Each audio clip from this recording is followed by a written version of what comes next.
Bienvenue dans Tam Tam, le podcast recrutement par celles et ceux qui le font vivre au quotidien. Des épisodes courts, concrets et activables avec des invités au top qui te livrent leurs expériences, méthodes et astuces, le tout pour te faire progresser en recrutement. Recruteuse tech, manager d'équipe, freelance ou encore CEO de boîte recrutement, je vais te faire découvrir des invités que tu ne connais pas encore ou pas assez. Quant à moi, je suis Léo, le créateur de ce podcast. Après 7 ans à recruter dans différentes boîtes et différents pays, j'ai créé Blendy pour aider les recruteuses et recruteurs à passer au niveau supérieur. Ce podcast, il est sponsorisé par Team Tyler, l'ATS qui m'a fait aimer les ATS. Team Tyler, c'est l'outil le plus complet pour gérer son recrutement de A à Z en mettant le paquet sur l'efficience, l'expérience candidat ou encore la marque employeur. En écoutant Tam Tam, tu débloques des avantages exclusifs si tu veux changer d'ATS. Tu retrouveras tout ça en description. Sans plus attendre, place à l'épisode du jour. C'est parti. Bonjour à toi, Marie-Sophie. Bonjour Léo. Comment tu vas aujourd'hui ? Au top, très heureuse d'être là. On a tous les deux passé une matinée géniale avec des problèmes de transport. Tu as eu un train qui était sous Plimado, c'était écrit sur le ballon d'affichage et moi j'ai eu le droit à un incident d'exploitation et un incident voyageur, le combo gagnant du lundi matin comme on les aime. Mais c'est pas grave, on va passer un épisode vraiment top sur les biais cognitifs, le thème du jour. Donc, hâte de te recevoir. Moi, je te connais déjà, mais pour les gens qui ne te connaissent pas, Marie-Sophie, est-ce que tu pourrais te présenter en 1 minute top chrono ? Il y a des gens qui ne me connaissent pas. Ben, je sais pas, ouais, des pauvres personnes, tu sais, des gens égarés un petit peu dans la vie. Des gens égarés, oui. Non, on va croire que j'ai le melon, je ne vais pas commencer comme ça. Bien sûr, je me présente. Marie-Sophie Zambeau, j'ai 20 ans d'expérience en recrutement, promotion de la marque employeur et développement commercial, essentiellement au sein d'ESN, cabinet de conseil, un petit peu plus de 15 ans, et 3 ans au sein de la fonction publique territoriale, où je pilotais l'activité recrutement d'un département. Donc c'est une incursion délibérée, je voulais découvrir aussi la fonction publique, et pas rester que sur le privé. Donc aujourd'hui, j'ai une vision large, privée et publique. Et j'ai créé il y a quelques mois mon cabinet de conseil en recrutement et marque employeur qui s'appelle Rethink RH et qui est en mesure d'accompagner les organisations pour tendre vers le recrutement le plus objectif, équitable et performant possible. C'est beau, tu vends ça très bien et du coup tu repenses les RH, Rethink RH, la magnifique traduction. Merci pour cette petite intro. Comme tu sais, chaque début d'épisode, j'ai 3 petites questions à te poser pour que les gens te connaissent un peu mieux. La première, c'est une chose que tu aimes dans la vie. Tu n'as pas le droit de dire le recrutement. Les macarons à la framboise. Les macarons à la framboise, ok, c'est ton petit plaisir gourmand. Les macarons à la framboise, la durée, je cite en plus une marque. Ok, oui, donc s'il y a des admirateurs ou admiratrices qui écoutent, ils peuvent t'offrir des macarons à la framboise. Macarons à la framboise, oui, Spahan. Ok, voilà. Très bien, écoute, c'est très précis. Et est-ce qu'il y a une chose que tu n'aimes pas dans la vie, peut être pro ou perso ? Là, je peux parler de mon métier ? Bien sûr. C'est gentil. Le manque de reconnaissance de la fonction RH de manière générale, et plus particulièrement du recrutement. Bon, c'est un peu galvaudé, on le dit régulièrement, mais ça fait 20 ans que j'exerce ce métier. 20 ans plus tard, c'est toujours le cas. Il y a un problème de reconnaissance. Ça m'agace. C'est de mieux en mieux, mais je suis d'accord, c'est pas encore à la hauteur. Mais il y a quand même une progression, je pense, depuis un moment. La route, c'est droite, mais la pente est raide. C'est beau ça, j'aime bien. C'est vrai, ça, c'est vrai. Raffarin. Ouais, on est bien dans la référence politique avec Ségolène Royal tout à l'heure, avant de démarrer l'épisode. J'ai hâte de la prochaine rêve politique. Et je t'ai demandé de te ramener un objet fétiche, qui est un truc que tu as toujours avec toi, et m'expliquer pourquoi est-ce que tu as cet objet. Alors, qu'est-ce que c'est ? Eh ben, mon objet fétiche, c'est pas compliqué, j'ai pas cherché très longtemps, c'est mon Kindle, mon fameux Kindle, qui ne me quitte pas, parce que je lis beaucoup. Et il m'a fallu du temps avant de passer sur le Kindle parce que je lis très papier, je reste encore très papier. En revanche, vu ce que je lis, au bout d'un moment, je n'arrivais plus à les placer chez moi. Et j'aime bien stabiloter, prendre des notes, etc. Et donc la fonction annoter et envoyer ces notes pour pouvoir les réutiliser dans des articles, dans des études, etc. C'est très très pratique. Donc, c'est pas mal. Je suis fan. Ok, donc ta Kindle, écoute, merci pour cette magnifique. En plus, tu as une belle, les gens ne le voient pas, mais tu as une très belle coque de protection jaune, toute jaune, avec un petit bonhomme, on dirait un peu genre Totoro, mais c'est Totoro. C'est Totoro, c'est Totoro. C'est Miyazaki. Très bien. Donc Totoro sur ta Kindle. Tout à fait. Écoute, splendide. Merci pour cette petite intro. C'est très chouette de m'avoir dit tout ça. Et comme tu sais, aujourd'hui, on va parler des biais cognitifs. Alors, pour la petite histoire, quand tu m'as dit « je veux parler des biais cognitifs », je me suis dit « ouh là là là, encore ce sujet ». Et du coup, pour cette première partie dont on va parler, qui est l'intro, la grande question que je vais te poser, mais que sont donc les biais cognitifs pour toute personne qui se serait égarée et qui ne serait pas allée sur LinkedIn depuis 3 ans ? Qu'est-ce que c'est, ces fameux biais cognitifs ? C'est quoi cette bestiole ? Oui, je te sens très taquin sur le sujet, Léo, des biais cognitifs. C'est vrai qu'on en parle beaucoup, on en a parlé beaucoup ces derniers mois, ces dernières années. Moi, je m'en réjouis. Je m'en réjouis plutôt à titre personnel. Je trouve ça bien. Après, bien évidemment, tout dépend de la manière. On va en discuter. Les biais cognitifs, selon... Alors, je sors la définition un peu formelle, puis après, j'expliquerai plus simplement. Mais selon le psychologue Jean-François Lony, un biais, c'est une distorsion que va subir une information en entrant dans le système cognitif ou bien en sortant. Donc, dans le premier cas, quand ça entre dans le système cognitif, le sujet... L'individu va opérer une sélection des informations.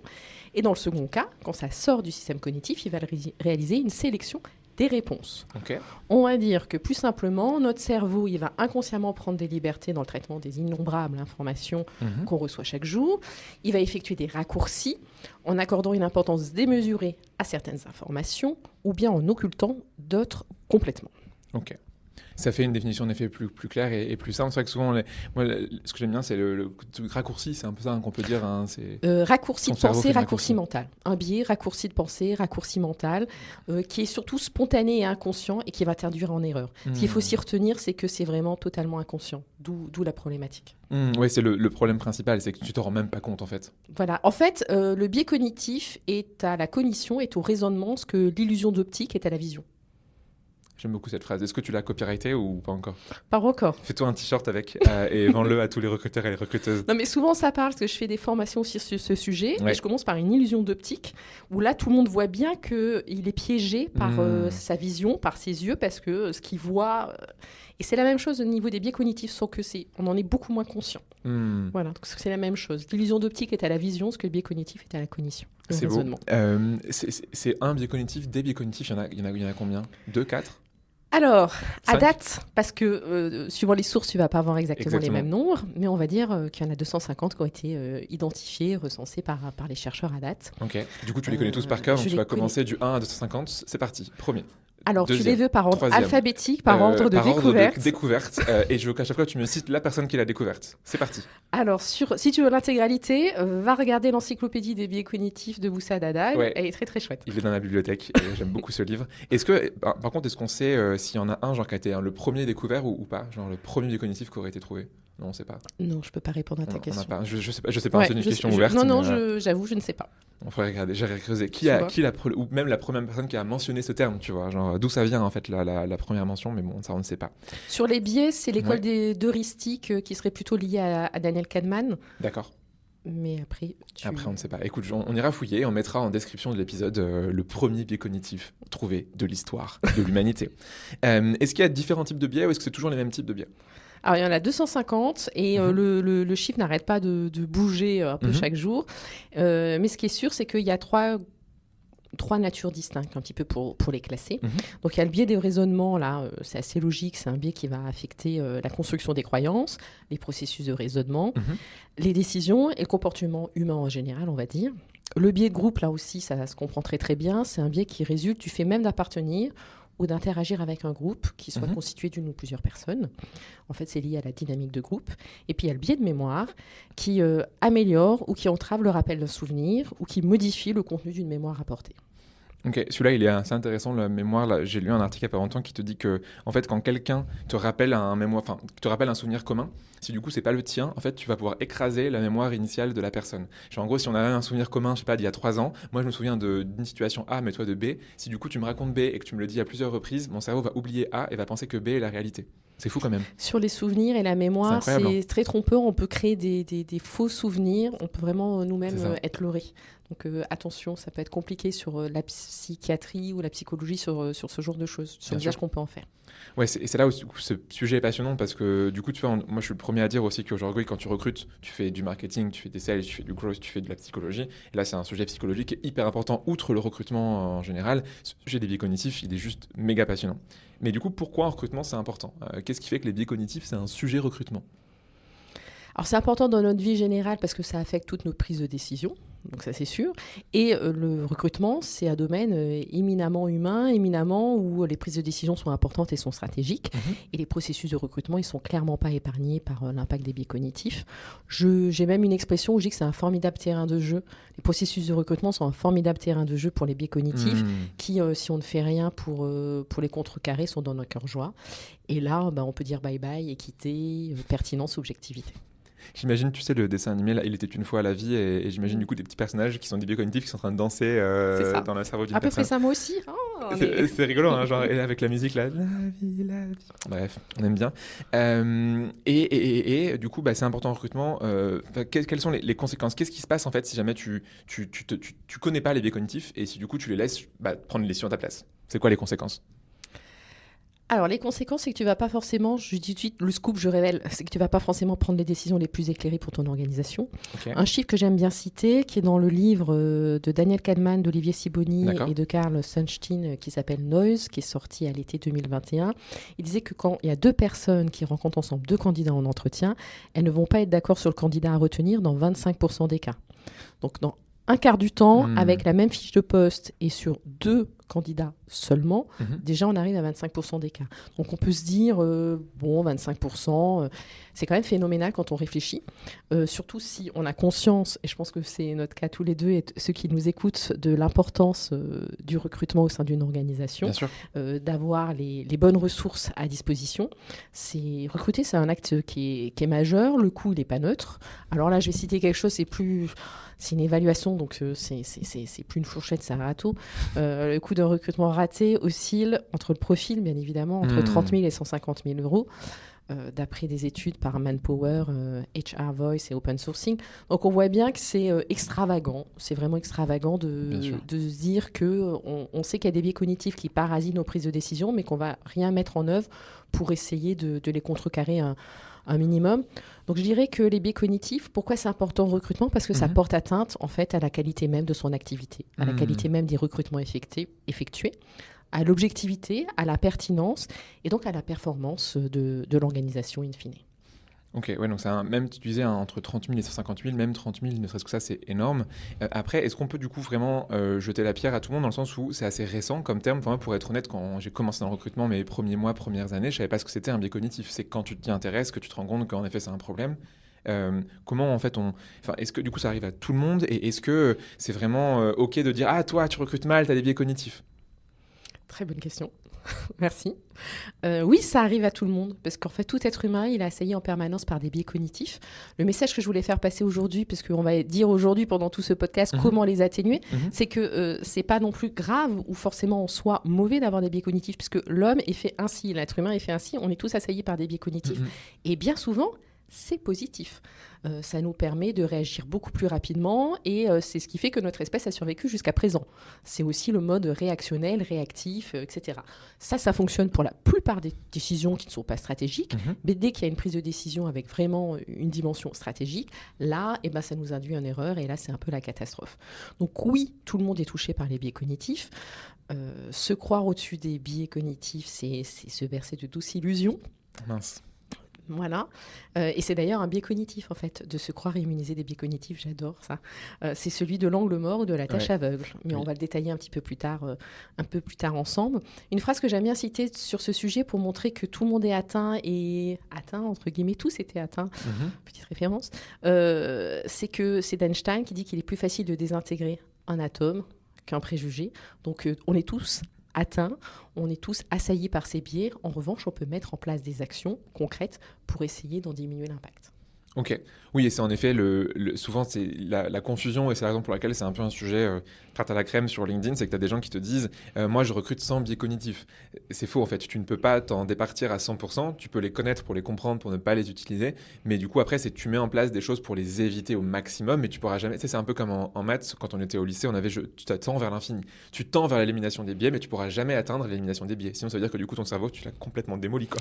C'est pour ça que je dis toujours que le recrutement, on essaie tous les meilleurs recruteurs, et je pense tous les recruteurs, de tendre vers le recrutement le plus objectif et équitable. Mais c'est juste tendre vers. Ça serait extrêmement présomptueux de dire non, moi, j'ai pas de biais, c'est super objectif, équitable, c'est parfait. Ça marcherait pas. On reste des êtres humains. Trop bien, écoute, merci pour ça et j'aime beaucoup la citation d'Einstein, assez sympa, c'est en plus, je sais pas si t'as vu le film Oppenheimer cet été, mais du coup maintenant j'imagine en plus l'acteur là qui jouait Einstein et du coup je l'imagine là me dire tout ça et c'est assez rigolo. Pour cet épisode, t'as choisi de parler de 5 biais, on s'est dit qu'on allait faire du coup, qu'on allait les repasser parce qu'on pourrait faire 250 sur un épisode, ce serait insupportable, imagine 1 minute par biais en mode pitch, du coup ça serait 250 minutes en plus, donc ça serait extrêmement... Pas sûr qu'ils s'appliquent tous de manière super en plus appropriée au recrutement, quoique, mais ça serait un petit peu long peut-être pour tes auditeurs. auditeurs. Donc 5, c'est mieux. Donc tu as choisi tes 5 biais préférés. Et donc là, en gros, ce qu'on va faire, c'est préférer, non ? Ou préféré, oui, enfin préféré. J'ai essayé de prendre des biais qui sont le plus représentatifs de ce qu'on peut retrouver dans l'exercice du recrutement et qui, tant qu'à faire, essaient de toucher plusieurs catégories.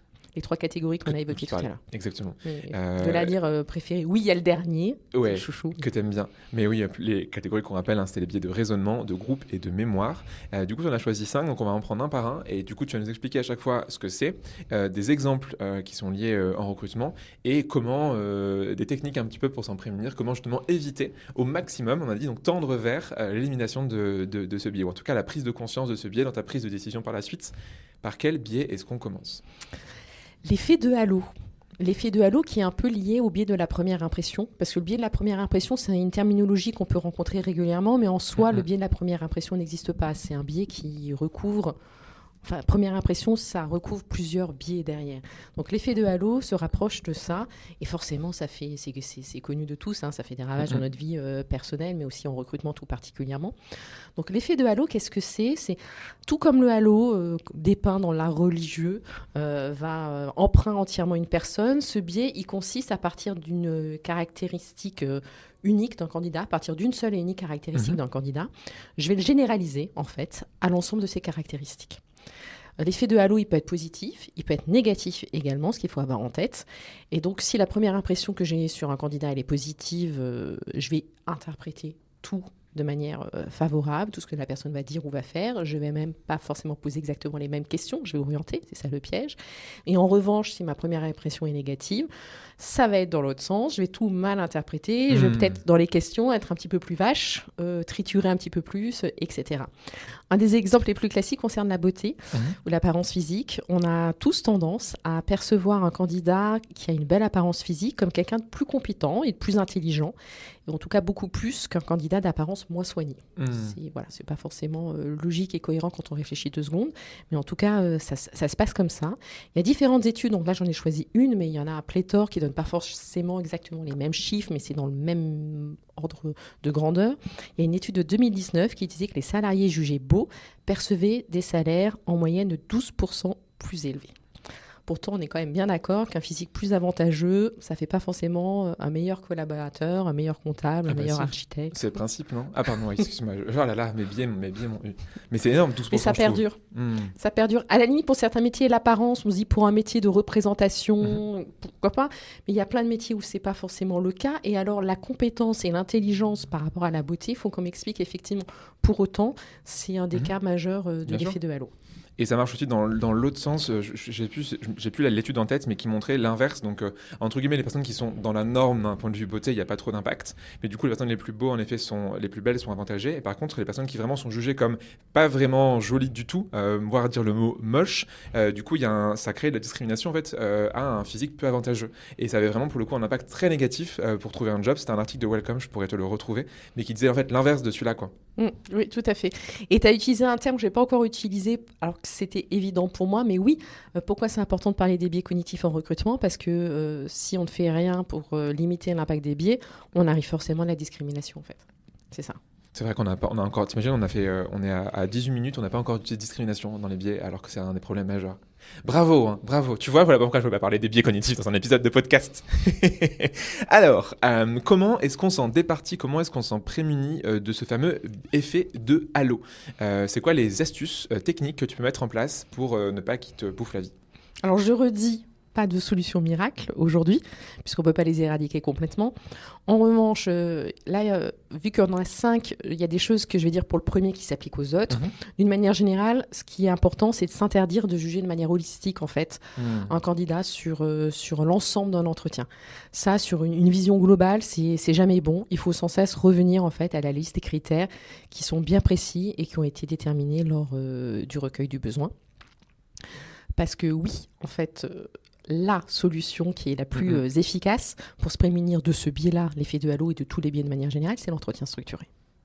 Qu'on aime beaucoup. Est-ce que tu veux nous expliquer, nous faire un rappel ? C'est quoi toi ? Tiens, je suis intéressé. Ta manière de faire l'entretien structuré, c'est quoi pour toi ?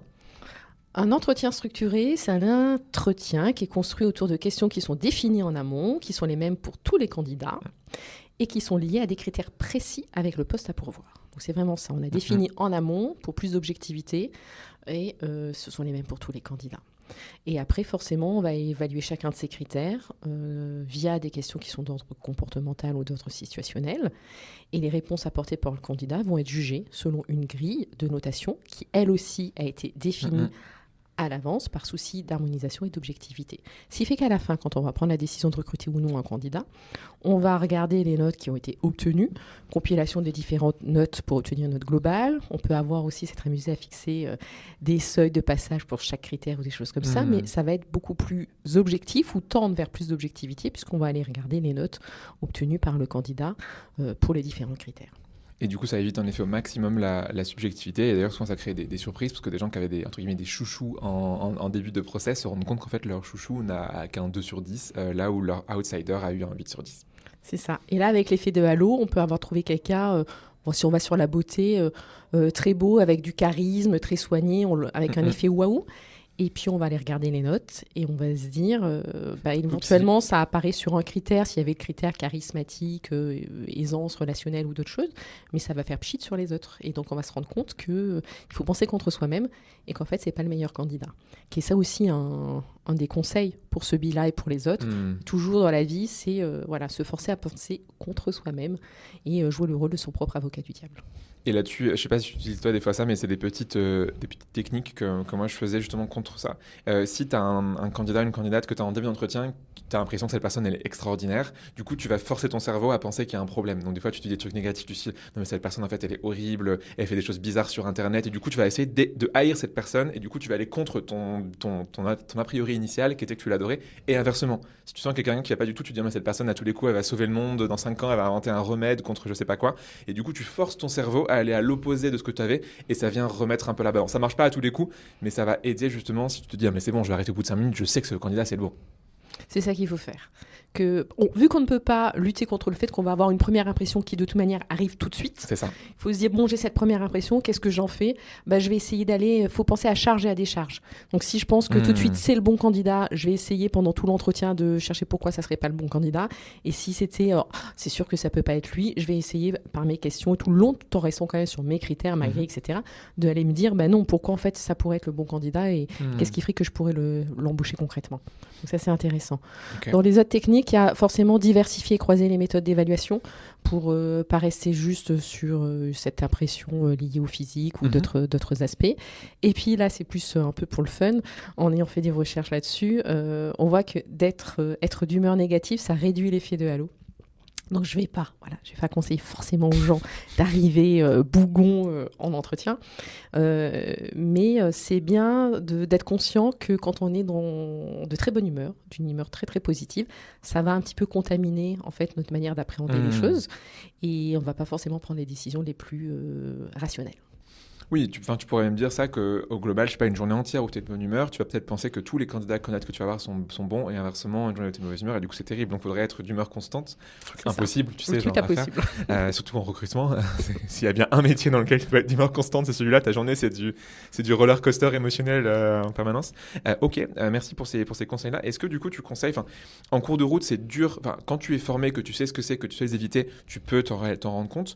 Est-ce que si tu réalises après un entretien que du coup tu as pris une décision basée sur un biais, est-ce que c'est trop tard, ou est-ce que tu peux quand même revenir dessus ou protéger pour les suivants, je sais pas. Alors, pour les suivants, c'est toujours bien parce que tu vas avoir une pratique réflexive et pouvoir mettre en place des garde-fous, d'autres choses. Ça dépend de ce qui s'est passé. Ça peut toujours être intéressant si tu dis, oh là, il y a eu un petit dérapage, de dire stop, je repars vraiment sur ma fiche de critères et ma fiche de mon recueil de besoins, mes critères précis, je les regarde. Après, je relis vraiment mes notes de compte rendu d'entretien et mes verbatims. Et après, je refais à nouveau l'analyse, de manière un petit peu espacée, de manière plus neutre. Ça permet un petit peu de faire redescendre les enthousiasmes ou les affects. Ouais, donc du coup, tu peux quand même réfléchir a posteriori. Je sais pas, tiens, j'ai peut-être fait passer Camille l'étape suivante parce que du coup, je l'ai trouvée jolie, par exemple. Et Oui. mince, j'aurais pas dû le faire, tu vois. Oui, tu peux éventuellement faire ça. Dans un podcast que j'ai fait sur les biais cognitifs, justement, j'ai eu différents intervenants qui m'ont fait le plaisir de raconter des anecdotes. Et dans une anecdote sur un biais que je ne vais pas parler aujourd'hui, qui est le biais d'effédrescence, à savoir qu'on favorise le dernier candidat rencontré, il y avait ça au bout d'un moment de se dire, je vais regarder les notes justement, parce qu'en fait, je me rappelle très très bien du dernier, mais le souvenir un petit peu plus lointain pour les précédents. Et là, en faisant ce travail-là, voilà, tout bête, hein, mais on se rend compte qu'en fait, on a un petit peu dévié et que les premiers candidats étaient plus anciens et pour autant y coller et qu'on n'a pas été forcément équitable dans le traitement. Okay. Donc oui, c'est encore possible de rattraper, Super mais important. en repartant sur les critères bien précis, si on a l'entretien structuré, qui est le mieux pour moi, hein, les grilles et les comptes rendus d'entretien. Okay. On peut essayer de rattraper un peu les choses. Trop bien. Écoute, merci pour ce premier biais, donc l'effet de Halo, qui je rappelle n'a rien à voir avec le jeu vidéo sur Xbox. C'était une blague très nulle. Biais numéro 2. Surtout que je suis pas la bonne interlocutrice pour les jeux vidéo. Moi, je suis désolée. C'est un des jeux les plus connus sur Xbox. C'est genre le jeu signature de la Xbox. Tu vois, genre Halo, c'est un jeu de guerre où tout le monde fait boum boum, grosso modo, si je te résume. Biais numéro 2 dont tu voulais me parler, il a un nom rigolo, je l'aime bien. C'est lequel ? C'est le syndrome du scarabée. Ok. C'est le syndrome du scarabée que j'ai découvert grâce à un article de Dalal Bellout. Donc effectivement, le nom, il est sympathique. Mais il ne faut pas se fier à ce nom qui est tout mignon et qui est bucolique, parce que c'est un biais qui est redoutable. Ça consiste en fait à privilégier, à recruter les profils qui nous ressemblent le plus, au détriment des profils qui sont les plus pertinents et les plus compétents et adaptés pour le poste. En fait, c'est l'adage qui se ressemble, s'assemble. C'est un raccourci mental qui est très fréquent en recrutement. Je pense que ça va parler à tout le monde. Que ce soit aussi bien les recruteurs que les managers, on est tous impactés. On va avoir tendance à favoriser consciemment ou surtout inconsciemment, puisque les biais cognitifs, je le redis, c'est inconscient, des profils qui nous ressemblent parce qu'ils ont fait le même cursus, ils ont une expérience professionnelle qui est similaire, ils ont travaillé pour des clients communs, il y a des loisirs communs. Et sans s'en rendre compte, on va finir par recruter une armée de clones. Voilà. C'est cool ça, non ? C'est efficace. Enfin, tu le vois dans, je sais pas si tu as regardé Star Wars, c'est efficace, les clones, ça marche bien. Pourquoi on voudrait pas des clones ? On veut pas des clones, figure-toi, parce qu'en fait, on va tourner en vase clos. On va tourner en vase clos. C'est un peu de la consanguinité. On va se priver des bénéfices de la diversité, en fait, et l'apport de personnes aux parcours divers et variés, aux expériences professionnelles différentes. En fait, c'est le règne de l'entre-soi. C'est sûr que peut-être au quotidien, c'est plus facile en termes de management, je dirais, avec des personnes qui pensent toujours la même chose au même moment, etc. Il y a moins de conflits. Mais en fait, ça va provoquer un manque flagrant et criant de diversité et ça va nuire, in fine, à la performance et à la capacité d'innovation des organisations. Oui, c'est en plus, tu as des études, notamment McKinsey pour ne citer que, qui te montrent que justement une équipe diversifiée est plus efficace, plus productive, plus créative, etc. Il y a une palanquée, oui, justement pour ceux qui doutent, il y a une palanquée d'études sur le sujet qui vont exactement dans ce même sens. Alors que McKinsey n'est pas connu pour être la boîte non plus la plus diversifiée du monde. Donc si même eux le disent, c'est vraiment que c'est vrai. Est-ce que tu as des exemples dans le recrutement du coup de ce biais-là, des types de références communes qui fait que les gens pourraient recruter quelqu'un qui leur ressemble ? C'est quoi ? C'est les écoles, c'est les mêmes boîtes, Oui, globalement, les plus classiques, c'est qu'on va aller chercher 1, 2 ou 3 écoles très très précises, ou idéalement même une même promotion, parce qu'on connaît, on l'a fait de soi-même, et que donc c'est forcément des gens bien, avec lesquels on va bien s'entendre, etc. Ou alors, ce qui est encore plus fou, parce que ça, je suis contre, mais je peux comprendre une logique, c'est que j'ai déjà vu sur des loisirs. On va aller choisir quelqu'un qui aussi aime bien le golf, ou aime bien le foot, ou aime bien... Parce qu'on se dit ça va être agréable après de bosser avec cette personne pour les conversations, les week-ends, si c'est l'autre. Bon, recruter, c'est recruter sur des critères qui sont en lien direct avec l'exercice d'un poste. Donc là, ça n'a rien à voir avec la choucroute. Sauf si tu recrutes pour un magasin de golf. Oui, ce sera dans tes critères.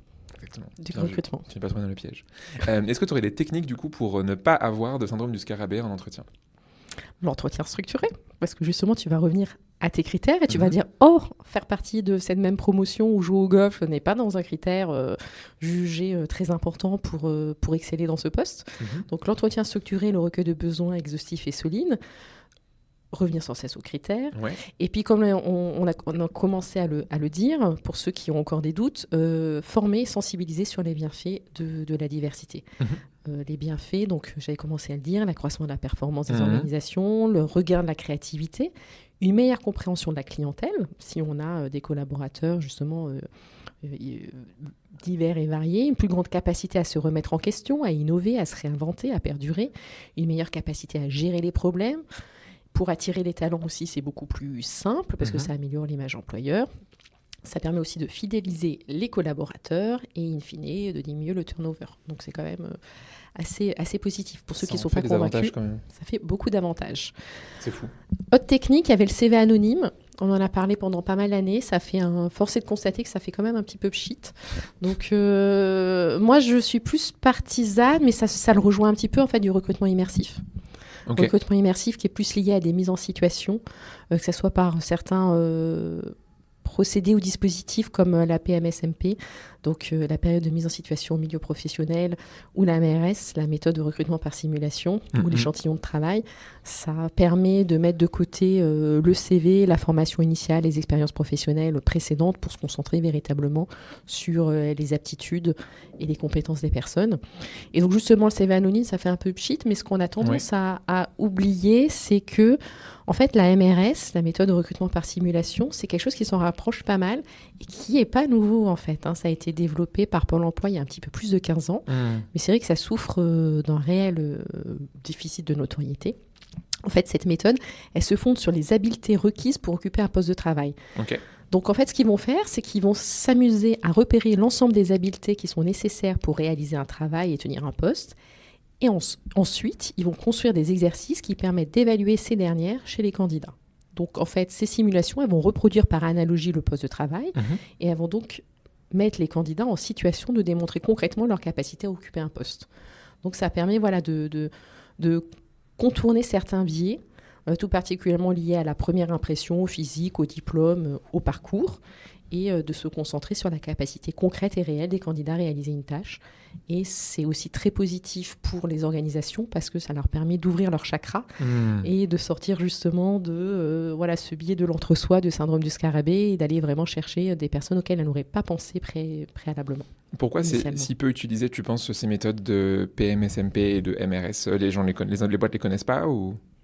Je pense que c'est en premier lieu un déficit de notoriété. Ouais. Et après, peut-être que ce qui rentre en lice, c'est concrètement, ça va prendre du temps, c'est peut-être compliqué, c'est peut-être chronophage, c'est toutes ces questions-là. Et donc, on revient sur quelque chose de plus simple et banal, dont on n'est pas pleinement satisfait, un entretien globalement non structuré, qui se taille la part du lion en France, mais par habitude, parce qu'on a toujours fait comme ça. Okay. Et voilà, moi j'aimerais beaucoup que ça gagne que ça gagne du terrain en France, tout ce qui est recrutement immersif. Ah, bien sûr, ce serait chouette. Ok, trop bien. Donc plein de choses que tu m'as parlé pour éviter justement le fameux syndrome du scarabée. J'allais faire encore une autre blague, mais on va peut-être arrêter. J'allais te dire, tiens, tu peux aller en Égypte et du coup peut-être que ça te soigne du syndrome du scarabée. Oui, je t'ai remis avec un joli pendentif scarabée d'Égypte. Et ben voilà, tu vois, j'en ai un aussi sur mon porte-clés qui, soi-disant, est un porte-bonheur. Oui, tout à fait. C'est pour ça que, parce que sinon le scarabée en soi, c'est pas le plus mignon non plus. Mais voilà, soi-disant, ça portait bonheur. Il y a mieux, c'est vrai. Non, ils sont mignons, les petits scarabées égyptiens. Ok, tu as un troisième biais que tu voulais nous parler. Lequel est-il ? C'est l'effet Dunning-Kruger, ou le biais de surconfiance. On aime bien celui-là. Je l'aime beaucoup, celui-là. Je pense que on a une petite tendresse pour ce biais-là. À force, on les aime, les biais, tu sais, genre tellement on en parle. Oh, il est tellement mignon, ce biais. Celui-là, il est tellement mignon. Il est choupinou. Je m'enflamme. Selon les psychologues Dunning et Kruger, les moins compétents, en fait, ils vont avoir tendance à surestimer leurs capacités, alors que les plus compétents, au contraire, ils vont avoir tendance à minimiser leurs compétences et leurs capacités. Un candidat incompétent n'a en effet pas les compétences requises et nécessaires pour réaliser qu'il est incompétent. C'est ça dont il faut prendre conscience. Si vraiment je ne suis pas compétent, si mon niveau de compétence est très très faible, je ne vais même pas me rendre compte que je ne suis pas compétent. Et donc, quelqu'un qui... l'effet de Dunning-Kruger, c'est en fait un ignorant qui s'ignore. C'est une formule que j'ai trouvée la plus adéquate. C'est un ignorant qui s'ignore. A contrario, un candidat qui est très compétent, qui a déjà un bon socle de connaissances, lui, il va avoir une conscience aiguë de ses propres limites, des connaissances dont il ne dispose pas, de ce qu'il faut encore qu'il approfondisse et qu'il creuse. Et donc, lui, il va avoir tendance à se sous-estimer. Ce qui veut dire que ça, si on le projette en entretien de recrutement, il faut faire attention aux candidats qui sont très très sûrs d'eux, qui affichent en entretien une confiance sans limite dans leurs compétences ou dans leurs connaissances. Confiance ne rime pas forcément avec compétence et cela peut clairement jouer des tours. et tout particulièrement, je dirais, aux recruteurs juniors qui manquent un petit peu de bagage technique. Exactement. Et qui vont plus se fier, voilà, est-ce que la personne elle a l'air très très sûre d'elle, très assurée, et là elles peuvent tomber encore plus facilement dans le piège. 100%. Et après, du coup, c'est la différence, là, ce que tu dis, entre en fait, les bons candidats et les bons salariés. Et tu as des gens qui sont des très bons candidats, qui sont excellents dans ces domaines, par exemple les sales, les commerciaux, qui vont vraiment être très bons en entretien, et pour autant que ce n'est pas forcément bon. Et du coup, si tu recrutes un bon candidat qui est un mauvais salarié, c'est un mauvais recrutement. Pour le coup, inversement, t'en as qui vont pour le coup pas assez se vendre, et s'il y a jamais des candidats qui sont perdus et qui nous écoutent, bah, tu vois, les gens qui se vendent pas assez en entretien, ils vont peut-être pas passer à l'étape suivante, parce qu'on va se dire, bah, ils savent pas, alors ça se trouve, ils sont meilleurs que ces fameux candidats qui parlent beaucoup d'eux, et pour le coup, là, c'est un mauvais recrutement aussi, parce qu'on aurait dû les recruter, vu que c'était mauvais candidats, mais bons salariés. Et ce que tu dis, c'est vraiment ça, et c'est extrêmement compliqué, du coup, à savoir. Ouais, j'adore la distinction là que tu fais, je le dis aussi régulièrement, attention, le meilleur candidat ne sera pas forcément le meilleur collaborateur, c'est pas la même chose du tout. Après, là, ce qui peut vraiment piéger, c'est qu'en fait, c'est pas un candidat qui veut faire de l'esbrouf et qui veut coûte que coûte donner le changement d'entretien pour être pris. C'est un candidat qui a même pas conscience lui-même qu'en fait, il n'est pas au niveau, qu'il maîtrise pas et que c'est pas l'homme de la situation. En fait, c'est ça qui est encore plus compliqué. Donc, il est très très affirmé, très sûr de lui, parce qu'il le pense réellement. C'est ça la difficulté. Ouais, ça c'est fou. Tu aurais des exemples à donner de ces situations-là?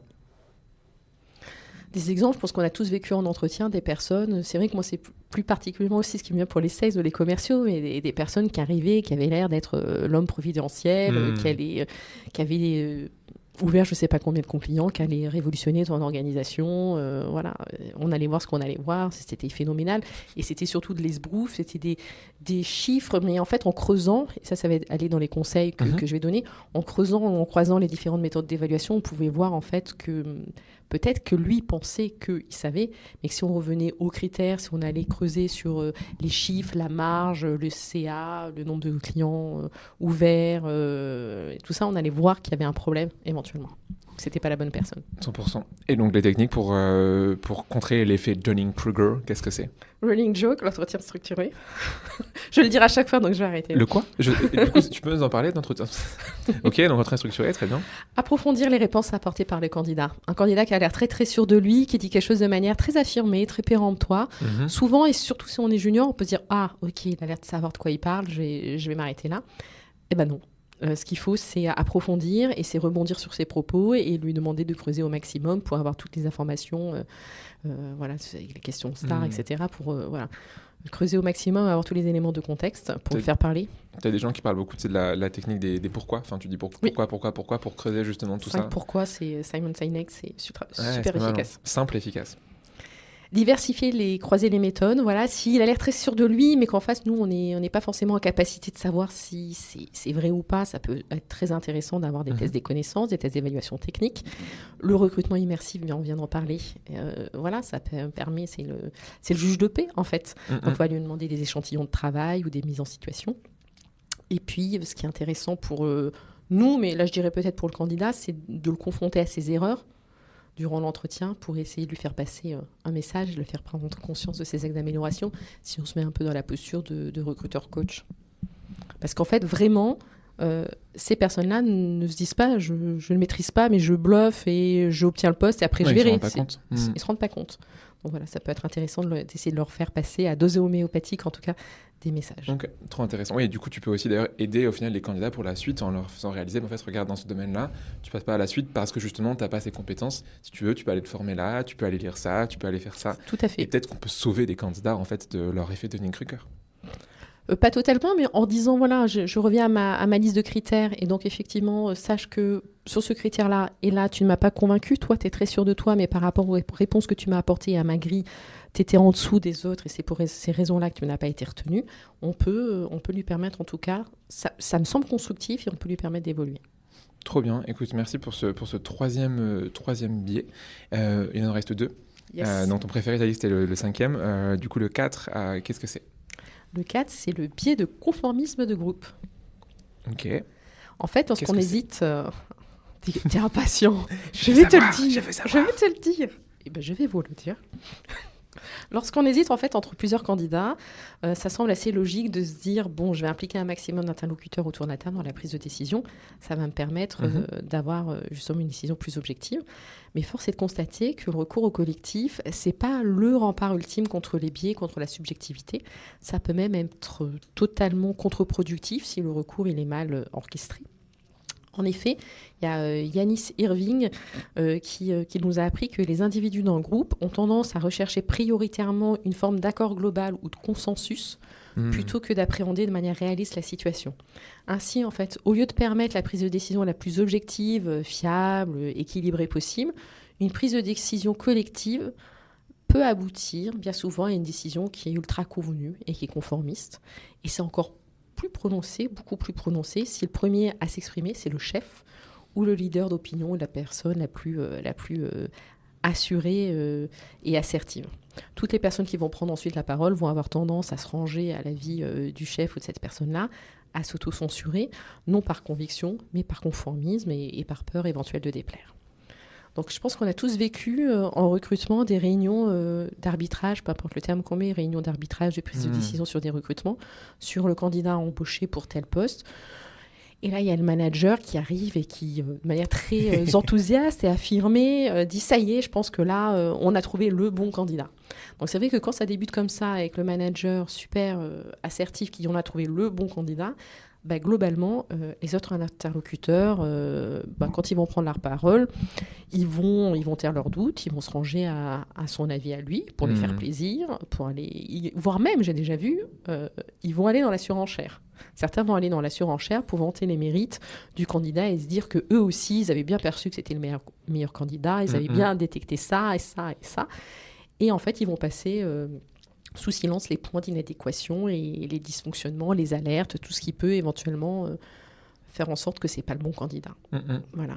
Celui-là, il est terrible. Celui-là, il est terrible parce que ça part d'une bonne intention en se disant intelligence collective. Donc, en faisant appel à plus de personnes, j'obtiens une réponse, une décision plus objective, plus rationnelle, la fameuse sagesse des foules. Mais en fait, dans ce genre de situation, c'est pas le meilleur candidat qui a été embauché et on n'a pas du tout tiré profit de l'intelligence du collectif, malheureusement. C'est pas fou du coup. Et ça me rappelle, tu sais, les études de Solomon Asch que tu dois sûrement connaître avec tes expériences de manipulation de groupe. Et tu as une chaîne aussi très bien sur YouTube, je sais pas si tu connais, qui s'appelle Fouloscopie, qui justement explique les comportements de groupe et dans le meilleur comme dans le pire des situations. Un truc tout bête, par exemple, tu vois, quand tu fais des quiz tu fais un quiz à 100 personnes, en fait, au final, les gens vont se rallier aux autres pour des bonnes raisons et donc tu peux avoir plus de chances d'avoir la vérité si tu as des gens. Mais par contre, dans plein de situations, genre des concerts où tu as plein de gens et des mouvements de panique, la foule, elle est terrible. Donc, Fouloscopie, si tu connais pas, je te conseille d'y aller. C'est incroyable comme chaîne YouTube sur les mouvements de foule. Je ne connais pas. Donc, tu vas pouvoir découvrir. Solomon Asch, oui, j'adore, j'utilise beaucoup parce que c'est implacable et j'utilise beaucoup pour démontrer justement les effets de groupe, mais je ne connaissais pas. Merci. Ouais, très bien. Et donc, comment du coup on se protège du biais de conformisme de groupe ? On vire le groupe, on décide tout seul. Voilà, on décide tout seul et puis à bas le collectif. Voilà. C'est fini, hop, fin, rideau. Non, on fait intervenir différentes personnes, mais bon, comme on l'a compris, c'est la condition initiale, mais non suffisante. Ce qu'il faut, c'est justement pas en venir dire ça ne sert à rien, ça peut même aggraver le problème. C'est dire je vais recourir au collectif, mais je vais le faire mieux.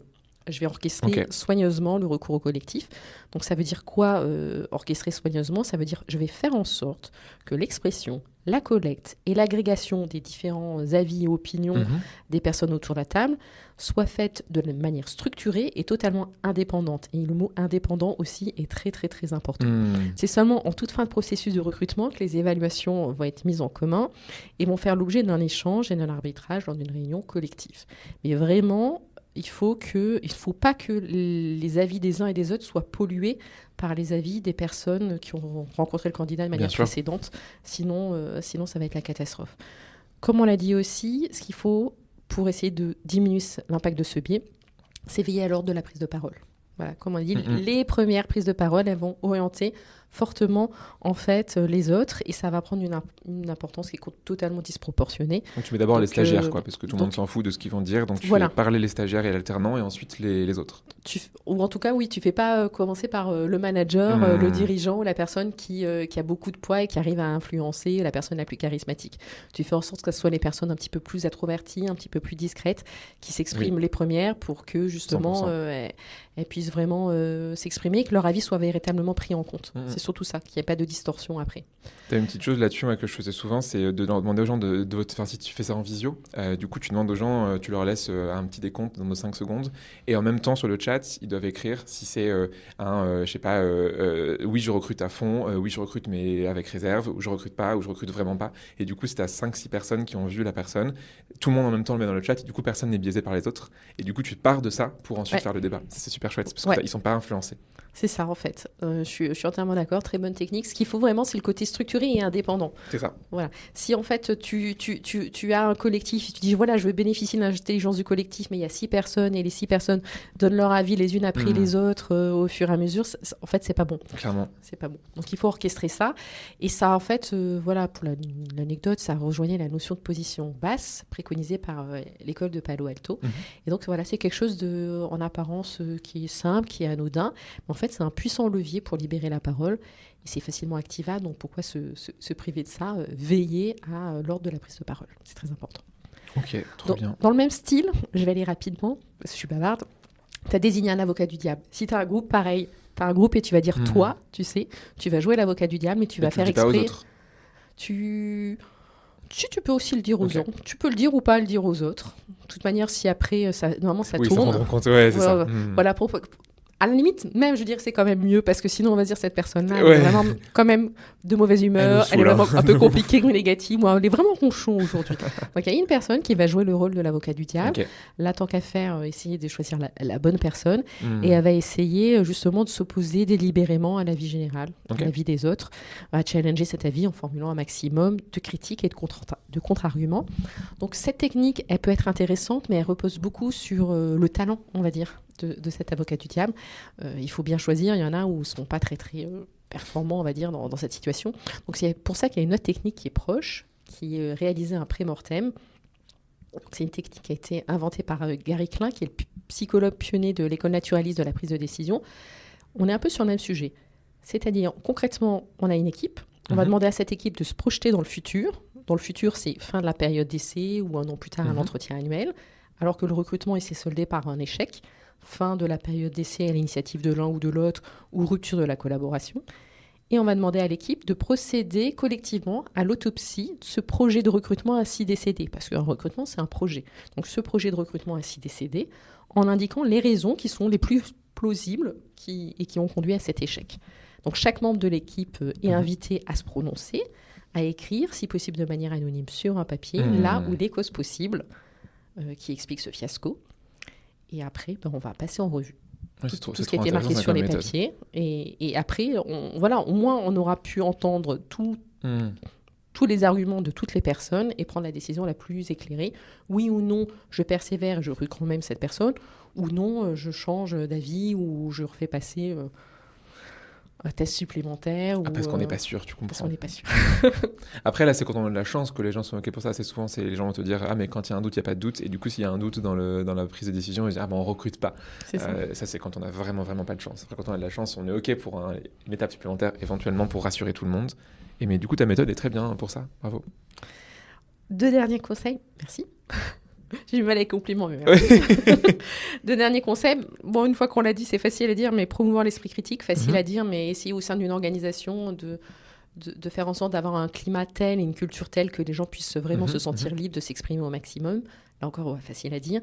Et puis, il y avait une petite astuce que j'avais lue, c'était justement sur le côté recueil des avis, agrégation des avis de manière indépendante, c'était d'interdire de modifier le compte-rendu d'entretien dans l'ATS, dans le logiciel de recrutement. Voilà, il y en a qui faisaient ça. Pour pas se dire, moi j'ai vu le candidat, je Je l'ai défoncé, j'ai pas du tout aimé ce candidat, j'ai mis un truc très très négatif. Et après, je vois le N+1 qui dit, mais t'es génial ce candidat. Et là, on se dit, oh mon Dieu, je vais aller changer ce que j'ai mis dans le compte rendu, parce que sinon, voilà, qu'est-ce qu'il va penser? Je suis pas du tout alignée avec lui. Donc, il y en a qui interdisent justement la possibilité de modifier les comptes rendus d'entretien. Tu disais ça parce que tu le fais? Non, justement, je me dis, genre, dans quel monde tu peux faire ça, mais oui, après, c'est logique quand tu y penses, si t'as un peu peur il y a des managers qui sont terribles, hein, donc tu peux être effrayé par tes N+1 ou N+2 et ne pas oser justement montrer que t'es pas d'accord. Je pense que si tu mets ça en place chez toi, c'est parce que tu connais ta culture. Ouais. C'est chaud. Tu connais ta culture et que tu sais qu'en fait, les gens peuvent être super influencés et peuvent aller modifier ce qu'ils avaient écrit. Vraiment, le monde ne tourne pas rond. Dernier biais, ton biais préféré, qui arrive enfin. Yes. Le reste n'était pas intéressant, on est d'accord, c'était juste pour arriver à ton 5e biais que tu as choisi. Auditeur, là c'est le moment de vous réveiller. Quel est ce biais numéro 5? C'est le biais de la tâche aveugle ou de l'angle mort. C'est mon biais cognitif, chouchou. C'est vrai que je l'adore. C'est un biais qui nous pousse à croire que nous sommes moins sensibles que les autres biais cognitifs. L'être c'est humain, la mise en abîme du biais, quoi. C'est ça, c'est génial. De l'arroseur arrosé, enfin, c'est un truc fabuleux. Donc, petite citation d'Olivier Sibony, j'en avais pas trop fait, j'adore les citations et les chiffres. L'être humain est ainsi fait que nous voyons facilement les biais des autres, mais ne voyons pas la poutre de nos propres biais. Plus précisément, nous n'en avons pas conscience. Ainsi, nous aurons tendance, même sensibilisés aux biais, à estimer que nous sommes moins sujets que les autres et moins enclins à tomber dans les pièges qui nous tendent. Mais c'est bien évidemment une erreur de se croire à l'abri et immunisé des biais. Et Daniel Kahneman écrivait qu'on est aveugle aux évidences et inconscient de notre propre cécité. C'est beau. Voilà. Donc, en fait, pourquoi c'est problématique? Bon, déjà, pour moi, ça me fait un peu rire parce que c'est quand même un petit peu un manque d'humilité de se dire, bon, tout le monde est touché par les biais, mais pas moi. Bon, ça, c'est quand même un petit peu problématique. Et après, c'est qu'on se dit que si on est moins touché que les autres par les biais, ben on va se fier davantage à son flair, à son feeling, à son intuition, et on va moins mettre en place des méthodes et des techniques pour atténuer l'impact des biais. Donc nos recrutements vont être, ça va être ce que je disais au début, tu vois tous les petits personnages là qui sont dans un cœur joie, ça va être fabuleux pour les biais cognitifs. Voilà, ça va être la fête à gogo des biais cognitifs. Si en fait on se croit totalement immunisé. Et ce qui est un peu regrettable, c'est qu'il y a quand même beaucoup de recruteurs de recruteurs ou de parties prenantes du recrutement plus largement. À chaque fois que j'ai recruteur, c'est parties prenantes du recrutement qui se disent qu'eux, ils connaissent les biais cognitifs et que donc forcément, ils vont moins tomber dans les pièges des biais cognitifs. Donc ils vont se fier à leur feeling, à leur intuition, peu importe le nom qu'on met derrière. Et en fait, pour moi, bien souvent, l'intuition ou le feeling, ce sont des biais cognitifs dont on n'a pas conscience. Clairement. Voilà. Et d'ailleurs, je cite un petit sondage de WeSuggest. Ils avaient sorti un baromètre sur l'intuition et le feeling dans le recrutement. Et en fait, il y avait 63% des recruteurs, 64% des managers et 77% des DRH qui déclaraient faire confiance à leur intuition pour prendre une décision lors d'un recrutement. C'était pour la décision ou parce qu'il y en a un pour évaluer les soft skills aussi. C'était encore un autre, je crois, c'est ça. Oui, ça c'était. Ils avaient fait évaluer les soft skills via ça. Oui. C'était terrible. Ça, c'était le baromètre précédent cette année. Ouais, c'était la première année sur les soft skills. Et là, c'était sur justement les biais cognitifs et l'intuition. Et là, il y a problème. Parce que vraiment, après, il y a des écoles qui s'affrontent entre Daniel Kahneman et Gary Klein sur l'intuition et le feeling. Mais très souvent, l'intuition au recrutement, c'est des biais cognitifs dont on n'a pas conscience. Tu as une phrase qui te dit que quand tu recrutes au feeling, tu es soit chanceux, soit t'as faux. Grosso modo, tu as une chance sur deux en fait.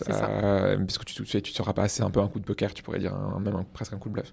Mais ils sont choquants ces stats. Heureusement qu'il y a des gens comme toi et moi qui au quotidien aidons les recruteurs et les recruteuses justement à prendre conscience et à mieux justement évaluer les personnes qui sont en face d'eux. Merci du coup pour ce 5e biais. Est-ce que tu avais une dernière chose à rajouter sur ton biais chouchou ou est-ce qu'on passe à cette petite ouverture où on voulait parler d'IA? Peut-être 2-3 techniques pour s'en prémunir, même s'il n'y en a pas forcément de magique. La première, ça va être de suivre une formation et une sensibilisation sur la présence des biais cognitifs, avec éventuellement là, insister davantage sur des jeux de rôle ou des choses qui peuvent davantage peut-être provoquer un déclic et convaincre les plus réticents. Et puis là, le recours au collectif, il est génial pour lutter contre ce biais-là. Là, il y a une phrase d'Albert Bonkébert, qui est docteur en neurosciences et qui dit « On peut apprendre à penser contre son cerveau dans certaines situations et espérer que les autres nous protègent d'autres situations. » Sur la force du collectif, en fait, et les gens viennent t'expliquer et te montrer du doigt, là, tu as typiquement, c'est ton biais qui a agi. Mais non, c'est très vrai ce que tu dis. Et les mises en situation marchent très bien. Nous, avec Élise, tu vois, en formation, c'est des trucs qu'on fait où on tend des pièges presque, des devinettes ou des mises en situation à nos participants et participantes, et ils se rendent compte comme ça par eux-mêmes qu'en fait, oui, ils ont plein de biais et qu'ils ne s'en rendaient pas compte. Merci pour ce 5e biais. Je suis d'accord, il est vraiment très chouette. Je comprends que ce soit ton chouchou. Donc on en a 5. Une mini ouverture / conclusion dont on voulait parler, c'est de parler de l'intelligence artificielle. Pourquoi ? Parce qu'en gros, souvent on se dit que c'est un peu une des solutions miracles qui va nous permettre de lutter contre la discrimination dans le recrutement. Ce qu'on a dit, les biais entraînent des prises de décision qui sont discriminantes et donc moins de diversité dans des boîtes. Est-ce que l'IA va nous sauver ? Non. Ok, merci. Hop, rideau. Bon, merci pour cet épisode, c'était un plaisir. Ok, donc l'IA ne nous sauvera pas. Pourquoi tu penses que ça va L'IA, pas les outils ne nous sauveront pas. Pour faire un petit peu pédant peut-être, mais je dirais que l'IA, c'est un pharmacon, à savoir, c'est à la fois remède et poison. Suivant les usages et les savoirs que l'on en a. En fait, l'IA, ça peut être une très bonne solution. A priori, c'est même super intéressant pour se prémunir contre les biais parce que ça nous permet de nous extraire de travers qui sont typiquement humains, à savoir l'emprise du feeling, on en a parlé, l'humeur du jour, les biais cognitifs ou le bruit. Mais en fait, l'algorithme, il dépend de la qualité des programmateurs qui l'ont conçu, qui sont des humains. Donc voilà. Donc l'IA, il est conçu par l'homme, il reflète ainsi ses qualités comme ses défauts et il est guidé par l'intentionnalité de l'homme et des programmateurs. Donc la technologie, forcément, elle n'est pas neutre, elle peut pas, et donc c'est un peu le serpent qui se mord la queue. Donc il y a des cas qui ont défrayé la chronique. Je pense que tout le monde a entendu parler du cas d'Amazon qui avait dû désactiver en 2017 une IA. Pourquoi ? Parce que discriminer les candidatures de femmes à l'embauche. Après, c'était aussi assez évident puisqu'en fait, la manière dont est conçu cet outil, c'est qu'il avait été entraîné à partir des profils de personnes employées dans l'entreprise entre 2004 et 2014. Et vu que c'était principalement des hommes, l'IA, il en a conclu quoi ? Il en a conclu que sélectionner des candidats de sexe masculin, c'était préférable. Et donc, il a entretenu ce biais. Donc, l'IA peut être une bonne solution, à la fois remède et poison, mais attention à la manière dont c'est conçu et aux programmateurs. Oui, on pourra même aller plus loin, tu vois, que des hommes, mais c'est souvent les mêmes profils. Donc ça va être des hommes blancs, surdiplômés, cisgenres et tutti quanti. Ça va être vraiment l'archétype que tu vas avoir du développeur. Et donc en effet, si tu coches pas toutes ces cases, tu vas être vu comme l'IA, un peu comme ses maîtres, comme ses concepteurs, comme quelque chose qui ne correspond pas.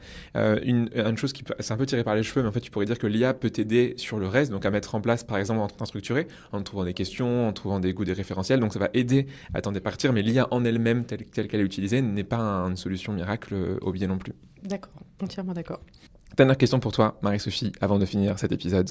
Est-ce qu'on peut dire que tout ça, ça permettra enfin d'avoir plus d'équité et plus de justice dans le monde du recrutement et d'éviter les discriminations ? Est-ce qu'on peut vraiment croire à ça ? Tu parles de la formation et de mieux connaître les biais cognitifs ? Exactement. Non, je suis désolée. Mince. Non, parce qu'il y a des biais, il y a le noise ou le bruit. Donc là, je vous invite à lire le super livre de Daniel Kahneman. Il y a aussi la notion de favoritisme, de jeu de pouvoir, de décision politique. En fait, on l'a déjà évoqué à plusieurs reprises, c'est pas forcément les meilleurs futurs collaborateurs qui sont recrutés. Dans un monde parfait, ça devrait être le cas. Ça devrait être pas les meilleurs candidats d'ailleurs, mais les meilleurs futurs collaborateurs qui sont toujours recrutés. On ne vit pas dans ce monde-là aujourd'hui. Et les recruteurs, ils sont toujours assaillis en permanence par les biais cognitifs et par le bruit. Donc, on peut mettre en place des choses pour faire diminuer l'impact de ces biais et du bruit. Mais à ça, on va trouver aussi des considérations d'ordre politique et d'ordre stratégique qui vont influencer le choix des candidats retenus.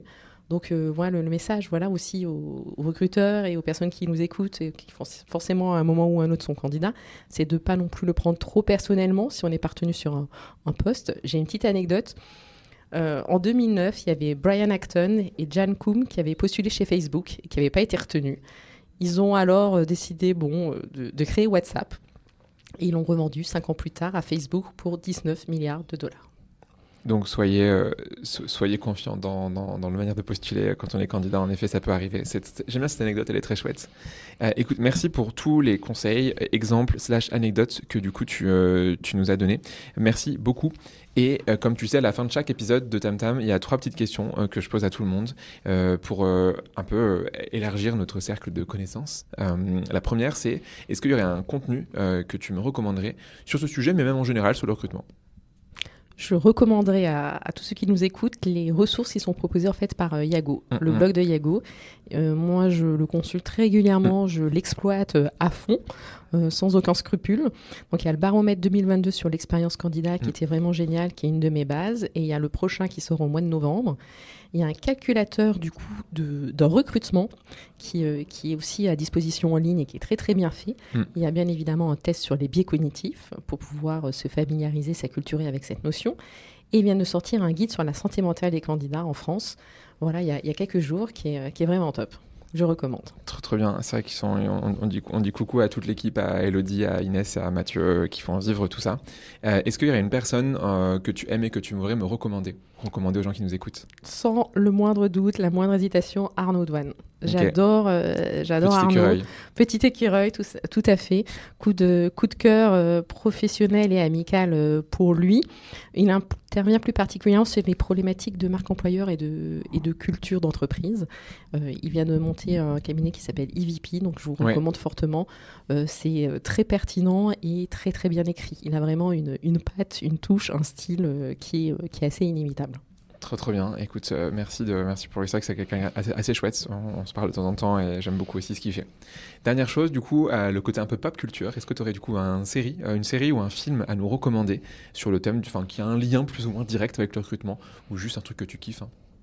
J'ai été encore avec les biais cognitifs parce qu'en ce moment, je mange, je dors, je rêve, biais cognitifs. Donc, j'ai pensé à la série We Crashed. Je ne sais pas si tu l'as regardée. J'ai adoré. Ça raconte en fait l'ascension fulgurante de WeWork et sa chute aussi qui a été tout aussi fulgurante. C'est en fait une start-up dans le monde du coworking qui avait comme fondateur et gourou l'inimitable Adam Newman. Et donc, pourquoi cette série? Parce qu'elle illustre à merveille un biais cognitif dont on n'a pas parlé aujourd'hui, mais il y en a 250, qui est le biais cognitif de l'escalade de l'engagement. À savoir que quand la situation est compliquée, on va avoir tendance à vouloir persévérer coûte que coûte dans une voie qui est pourtant sans issue, et même en accélérant ou en redoublant d'efforts et de moyens. Ça, c'est très, très connu. C'est le biais de l'escalade de l'engagement. En fait, c'est une erreur. La décision d'engager de nouvelles ressources ne doit pas être fondée sur les pertes passées, qui sont de toute manière irrécupérables, mais sur le futur ROI escompté. Et dans ce cas précis, en fait, les fondateurs, ils ont accéléré les dépenses et le développement à marche forcée, quand les voyants étaient clairement au rouge et qu'il y avait d'énormes alertes et que ça clignotait, et qu'il y avait des paillettes et que c'était monstrueux, ils ont quand même continué, que ça soit le fondateur ou les investisseurs, et ils ont mis beaucoup trop de temps à siffler la fin de la récré et à dégager en fait le fondateur gourou. Clairement, c'est vrai. Après, fais attention à ce que tu dis, parce que je te rappelle qu'on est au sein d'un WeWork. Peut-être qu'ils ont des micros cachés dans les salles et qu'ils nous écoutent dire du mal. Mais non, je te rejoins, cette série est pour le coup vraiment très chouette, et même de manière générale pour comprendre l'écosystème startup pour les gens qui ne sont pas dedans. Je sais que c'est caricatural quand même un petit peu. Pour y avoir travaillé dans une boîte qui s'est inspirée de WeWork en termes de culture, je voyais mon passé défiler. Donc c'est un caricatural un peu, parce que ça va être tiré par les cheveux, notamment avec les acteurs qui jouent très bien. On a un Jared Leto qui est fantastique en Adam Newman, mais c'est pas si éloigné en tout cas je dirais du monde des startups d'avant. Avant la crise d'il y a 2 ans, où maintenant il n'y a plus de levée de fonds, etc. C'est pas si éloigné de la réalité. Mais donc du coup c'est intéressant à regarder. J'ai beaucoup aimé, en plus ça parle d'objet, donc voilà. Trop bien, écoute, merci beaucoup d'être venu enregistrer cet épisode, c'était vraiment très chouette, j'ai appris beaucoup de choses et je trouve que tu as une manière très, très cool de nous expliquer justement les biais cognitifs. Donc merci à toi Marie-Sophie, c'était vraiment un plaisir et écoute, je te souhaite une très bonne journée au sein de ces bureaux WeWork que tu as critiqués et à la prochaine. À la prochaine, ça a été un grand plaisir. Moi, j'adore parler recrutement. Dès que je peux parler recrutement de mon métier, des biais cognitifs. Donc, contente aussi de voir que j'ai réussi à t'intéresser aux biais cognitifs et à te montrer qu'on pouvait en parler de manière aussi un peu plus intelligente et structurée. Et aller plus loin que sur les posts LinkedIn sans grande valeur ajoutée qui disent « Attention, c'est pas bien ». Et ça s'arrête là. Merci beaucoup sur cette petite pique. Merci d'être là. Bonne journée et à la plus tard. Merci. Bye. Tu es arrivé au bout de l'épisode. Merci et bravo. Merci parce qu'on met du temps et du cœur à faire ce podcast avec tous mes invités. Donc en écoutant jusqu'au bout, ça fait grave plaisir. Bravo, car en écoutant Tam Tam, tu progresses dans ton recrutement, tu fais de la veille, tu challenges tes pratiques et ça, c'est vraiment chouette. Et si tu veux aller encore plus loin et te former avec Blendy, tu sais où me trouver. Maintenant, si ce podcast te plaît, tu sais ce qu'il te reste à faire. En parler au monde entier et faire des t-shirts à mon effigie. Non, on va pas aller jusque là, mais 3 choses que tu peux faire. Premièrement, aller mettre une bonne note sur Apple Podcast Podcast ou Spotify. C'est peut-être un détail pour vous, mais pour moi, ça veut dire beaucoup. Deuxièmement, tu peux en parler autour de toi. Et 3, tu peux envoyer un petit mot doux à l'invité du jour si tu l'as trouvé pertinent. Je suis sûr que tu feras des heureuses et des heureux. Allez, à très vite pour un nouvel épisode de Tam Tam.